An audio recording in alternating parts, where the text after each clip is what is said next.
It's the Happy Families Podcast. It's the podcast for the time-poor parent who just wants answers now. What the researchers found was that inflated praise decreases challenge-seeking in children with low self-esteem, and it has the opposite effect on kids with high self-esteem. But you don't need to worry about praising the kids with high self-esteem, right? Because they already feel awesome about life, and they're going to do whatever they do anyway. And now here's the stars of our show, my mum and dad. Hello, this is Dr. Justin Coulson. Welcome to another week. I don't know why I welcome people to the week. Is it my job? Am I the official week welcomer? Well, when we met, you were the official president of the Good Time Committee. So you have a way of, we met at a conference. Putting yourself into... For those who would like the origin story in 15 seconds or less, we met at a conference. While I was waiting for the conference to start, I pretty much noticed that everyone was standing around doing nothing. And so as people arrived, I would introduce myself, say, hi, my name's Justin. I'm president of the Good Time Committee. If you're not having a good time, come and find me and I'll see if I can help you. And it was all very fun, and there was no such thing as a good time committee, and I was self-appointed, and I'm sure the conference conveners would have been most unhappy, but I am kind of the official welcomer, aren't I? The unofficial official. I've designated myself. Anyway, it's Monday. Welcome to Monday. Welcome to the week. Today, we're going to have a conversation about a topic that, let's just say it like this. We are going to slay a sacred cow of parenting advice. On the scale of degree of how severely bad some parenting advice is, this one's not right up there with the worst of it, but it's one of those things that I just think needs a conversation now and then to remind parents that the way we give feedback to our children matters. I ran a presentation at a beautiful school in the Redland Bay area, the Bayside area of Brisbane last week, the week before, Ormiston College. And while I was there, one of the questions from one of the parents was, what do I do about, what's the right way to praise my child when they do something well? Because I want to really encourage them and I want them to be motivated to do their schoolwork and to do well at sports and cross-country and music and all the things that this parent was invested in their child doing well in. It was a great question. And I had to do the big, okay, here we go. We're going to go deep. I've got to take a deep breath. And that's what we're going to do today. I just thought it was such an important thing for us to talk about because there is this belief out there, Kylie, that we're supposed to pump up our kids' tires to make them feel good and to help them to be motivated. So this is an area that kind of, I think even as a parent and as an individual, take parenting out of the equation that I really grapple with. In my early childhood background, our lecturers used to talk to us a lot about the need to not evaluate the children within our care's efforts in any shape or form, regardless of what it was, whether it was they were at the art table or they were doing Play-Doh or they were just climbing the climbing frames. So just don't evaluate. There was no evaluation to be given. And so over time, you learn the art of asking questions as opposed to labeling children. But I know in my own life, when I do something really good and I'm really proud of it, I want to hear that acknowledgement that someone else recognizes the effort or the magnitude of what I've achieved. I love that you're saying this because you've married the guy who is a complete non-praiser. Yeah, totally. But no, let me finish. Okay. But we're both butting all over each other. But there are times where people have, for all intents and purposes, evaluated what I've done, not to the standard that I feel I've done it. And I'm like, you don't have a clue. That was a really good effort. And you just said, good job. Yeah. Yeah. Yeah. So I want recognition and acknowledgement, but I want it to be to the level that I think that it deserves. That's exactly right. And if I don't get it, then you're not praising well enough. That doesn't work. So let's debunk it. You obviously are really strong on this praise thing. I really am. Yeah. I remember about 20 years ago when our eldest was only quite young and we were with some friends and I made this comment about how it would be better to not praise the kids. And he rolled his eyes, Steve, and said, oh, are you one of those non-praise people? And I was like, yeah, I am, but there's actually good evidence for it. And over the last 20 years, we've got even more evidence for it. So first of all, it's probably worth just highlighting why people praise. I think we need to spend some time there. We have this sense that it's going to be motivating for kids. And it's true that it is. We've got plenty of research that shows that in the instance that somebody receives praise, whether they're a child or an adult, it feels nice. But only in the instant. And there's even some research that calls that into question. So there's some research that says that if you praise a child and say, good job, or great sharing, or super running, or nice tidying, or any of those kinds of throwaway, praisey kind of lines. Sometimes, not always, it depends on how you do it in the context, but quite often children will infer low ability. That is, if you're praising me for doing it, you must think I'm not good at it. Well, as you were talking, I was thinking about the times where I have done things and I haven't been proud of it. I don't feel like it's a great job. Right. And yet somebody will tell me that it is. And my instant thought process is, you're just saying that because you love me, or you're just saying that because you have to. When I was a teenager, I jumped on the bus, paid my fare to go to the beach. The bus driver gave me my change, and as I walked to my seat to put my surfboard into the bus and sit down beside it, I realized that the bus driver had given me too much change. For some reason, I walked back to him and said, "You gave me 20 cents too much change." And he praised me for it. He said, "Oh, good boy. You're such an honest boy." I was like 14 or 13 or something like that. And I remember as he said it, I cringed inside because as soon as he said it, I thought of all the times that I haven't been honest. And I thought, "Oh, buddy, you don't know the half of it. I don't actually know why I gave you the 20 cents back because I am not an honest boy." And him saying that made me hyper aware that I did not deserve that praise. But we do it because we want to motivate a certain kind of behavior. Other research suggests that we praise our kids because we want to boost their self-esteem. You know how I respond to that? When you teach your children to look to external sources for validation of their value and their worth, you do not boost their self-esteem. No. What also has been shown in research is that while you might get a subsequent boost in happiness, motivation, satisfaction with life when you get praise, if you get praise for, let's say, getting an A+ on an exam, "Oh, great job. You're so smart. I think that you might be my gifted child." Like you say that to the kiddo. And then they do the next exam and they don't get the A+. They get a B-. What does that say about whether they really are gifted or not? They've lost their gift. Completely. It means that they're not nearly as smart. But what does it also say about your judgment? Now they're going to question your judgment. "Oh, my parents are just saying it because they have to. My parents' judgment is flawed, just like my intelligence is flawed." And so it's not so much what happens in the immediate moment, it's the aftermath when there is a subsequent setback that is challenging. Got a couple of other reasons that people praise their kids. They'll often do it as an incentive, like they're doing it to really, I guess, push them along. I've heard many times, especially in the classroom, praise the good, ignore the bad for kids that are really, really struggling. And so you've got this kid who, 90% of the time is quite disruptive in class, but the 3 or 4 times in a day where they're sitting quietly, ham it up, yes, make a really big deal about it. Yeah. And yet you're suggesting that even that's flawed as well. Deeply, deeply. In fact, a couple of my notes here that I was thinking about, I wrote down, we praise the kids that we think need it because it will help them believe that they're good. This is that classic, I don't know if it was like this when you were at school, and I'm hoping that most schools don't do this anymore, but this is that thing where the kid that is a really challenging kid in class is good for 3 minutes and the teacher says, "Oh, I'm going to give you a gold star. I'm going to give you a merit award for assembly on Friday." And the kids are sitting there going, the teacher's only doing this because that kid never gets one and they needed to find an excuse. Like the kids can see it and even the one who gets it can. But I think the number one reason that we praise our kids is because it feels like it's right to say nice things. I feel like that's what we're supposed to do.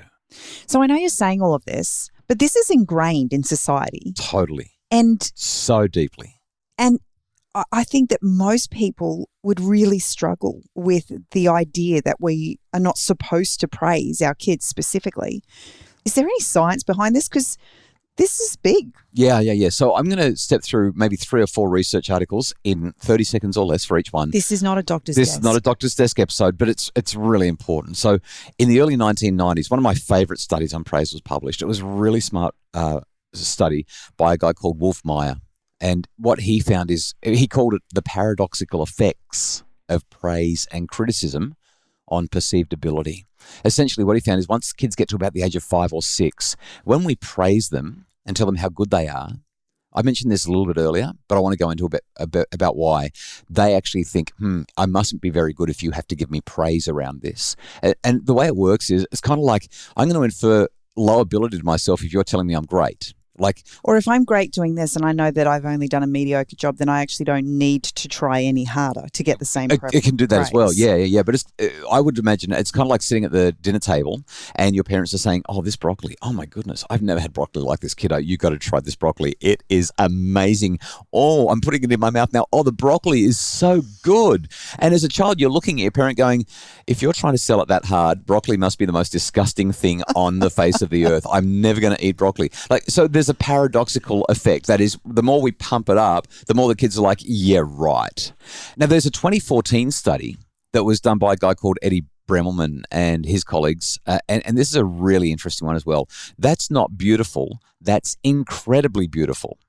The adverse impact of inflated praise on children with low self-esteem. So what they've basically said is, with kids who have low self-esteem, based on what we know from Myers' study, the last thing we want to do is give praise to kids with low self-esteem, because the paradoxical effect is that they are going to think they're even worse, right? But what we do instead, according to Bremelman, is we give inflated praise to those with the lowest self-esteem. So if I feel lousy about myself and I've got a parent saying, oh, that is such a brilliant job. Oh, you are amazing. You did such a good job on that. As the kid with low self-esteem, I'm going, wow, I must really suck, because they are trying so hard to make me feel good about this, which means that their perception of me is that I'm terrible at it. And what the researchers found was that inflated praise decreases challenge seeking in children with low self-esteem, and it has the opposite effect on kids with high self-esteem. But you don't need to worry about praising the kids with high self-esteem, right? Because they already feel awesome about life and they're going to do whatever they do anyway. So that was a really fascinating one. And while I could run through a whole lot of others, I'm just going to mention one more, because it really is the praise research synthesis. This is the one that pulls it all together. It's actually about 20 years old now, but it's just so good. It's called The Effects of Praise on Children's Intrinsic Motivation, a review and synthesis by a lady called Jennifer Hendelong, now Hendelong Corpus, and Mark Lepper from Stanford. And what they've effectively found is that the more we praise kids, the more we reduce their intrinsic motivation, and the less likely it is that they're going to be creative or curious or motivated. And all we're really doing is promoting comparison and competition. We've got to stop praising our kids. This reminds me of some of the conversations we've had with Alfie Cohn on the podcast. He talks a lot about intrinsic motivation and how praise and rewards specifically can lessen that in our kids. So I shared all this with these parents and their heads were spinning. They're like, well, what are we supposed to say? Yeah. What do you say? Like, how do we support our kids and, kind of let them know that we recognize the effort? Yeah. How do we do that without saying you're a great kid? And the Carol Dweck research on mindset is all about praising the effort, not the outcome. But I think that these studies and several others are strong enough to call that profoundly into question. I don't think that Carol Dweck has that right. I don't think praise is necessary at all. What were you told to do when a kid came to you in an early childcare setting and they did something great? Maybe it was painting, maybe it was drawing, maybe it was helping somebody, but they were looking for some feedback, they were looking for some affirmation, or they just wanted to show you the cool thing that they'd done. Ask questions. Lots of questions. Like what? So how do you feel about what you did? Look at my painting. Do you like it? Or how do you feel about it? Or acknowledge what we see. So specifically, if it's a painting, for instance, it'd be like, wow, you've used lots of blue in this painting and then you've got this tiny pop of red. How do you feel about what you've done? It feels a lot more effortful than good job. Oh, totally. Or great painting. And it doesn't come naturally. No.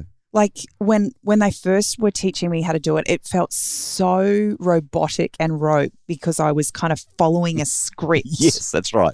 Yeah, of what needed to happen. I'm so glad you said it. You have to practice. And even hearing you say it then, it was kind of like, there's a bit of cringe to that. I've worked on this for 20 plus years with our kids. I mean, I've been thinking about it deeply for 20 plus years, and I don't know if you've noticed what I say when the kids come into the kitchen and they say, Dad, I got an A minus, or I got an A plus, or I thought I was going to fail, but I ended up with a B plus. I mean, they don't even have to have kicked it out of the park. They're just really, really happy with the result that they got. Have you noticed what I say to them? You say, how do you feel about that? Yeah. Normally I won't ask the question straight away though. Normally I'll reflect what I'm seeing. I'll say what I see. So when They're bouncing off the walls. You seem really happy about that. Yeah, and I'll say, oh, you seem so stoked. And I'll give them a great big hug and I'll say, look at the smile on your face. That must have felt so good when you got that result. And so what I'm describing to them is what I'm seeing on their face, what I'm seeing in their behavior as a result of the grade. Or the fact that they won the race, or they got a result somewhere. They got the part in the play. And the cool thing about that is it works when they're disappointed as well. They come into the kitchen, they're devastated because they failed or they got a C or whatever. And I'll say, wow, it looks like that one really hurt. Or it sounds like you expected to get a better result and this hasn't worked out for you. And what that does is it takes away all of the evaluation. It takes away all of that. My parents are trying to manipulate me into eating the broccoli. My parents are trying to prove to me that I'm smart. Because the thing we want to do is we want to get reassurance, right? We want to say to the kids, oh, but you're a smart kid. It must have just been one of those days. What happened? Why did we kind of give them the feedback that doesn't work. So I would say the best thing you can do is just point out, here's what I'm seeing. You seem so excited. Wow, that looks like that really hurt.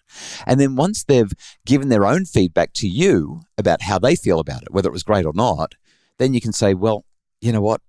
I just love you like crazy. Give me a hug. Congratulations on the grade. Or you might say, oh, well, that must have hurt. Come and give me a hug. Let's talk about what we can do next time so that this doesn't happen again. I presume you don't want to get more C's. I presume you don't want to miss out on that thing that's important to you. And you start to problem solve. In fact, even when they do well, you start to problem solve. You got that A. How did you get it? What can we do to make sure that you keep getting this? Because it feels pretty darn good, doesn't it? And so the conversation is qualitatively different. It's not praise anymore. They've done their own praising. And now you can just have a conversation about what you see, how they feel, how they got there, and what might happen next time to get results that are in line with what they're looking for in life. So if this is the avenue that we're taking with them as children, how do we get them to adults who actually don't need the evaluation of others? They don't need the praise from other people. They don't need the recognition. I actually think this is the process. See, when I say to my child, oh, I can see on your face, this must have lit you up when you got that outcome. What my child then does is they say, oh yeah, I am really pumped. I'm so happy. I did a great job. In fact, I'll usually say to me, Dad, I worked so hard. I studied, I ran, I practiced, I did this, blah, blah, blah. I did all the stuff and I got the outcome. And then I get to say, well, what does that tell us? What does that teach you? So what are we going to do next time to make sure that we get the same thing? And they're actually hearing their inner voice and they're looking inwards for their evaluations of their outcomes, their evaluation of their worth as a person rather than looking to me. What I'm doing instead is I'm supporting them as they look inside. And the cool thing then is once they've done that, I can give them that hug and say, you know what? I'm so proud of you. I'm not proud of you because of the result. I'm proud of you because of the way you're thinking about this. And so this is they've already done their praising. I can say anything after that. It doesn't really matter. But the critical thing here is they're learning to listen to their voice. And as they do that, they become more confident in themselves, which means they are less likely to look outward for evaluation. Well, what I love about this process is you talk about that inner voice. You're actually helping them to express that inner voice. Yeah. And helping them to recognize that it's their voice, not yours. We really hope that this has been an informative and maybe mindset-changing conversation about the perils of praise and what we can do instead. Thanks so much for joining us on the Happy Families podcast. It's produced by Justin Rule. I'm from Bridge Media. Craig Bruce is our executive producer. For more information about making your family happier, you can find an entire chapter about this topic in my book, 9 Ways to a Resilient Child. It's online or in bookstores, wherever you grab your books. And for more about making your family happier, check us out at happyfamilies.com.au or on Facebook at Dr. Justin Coulson's Happy Families.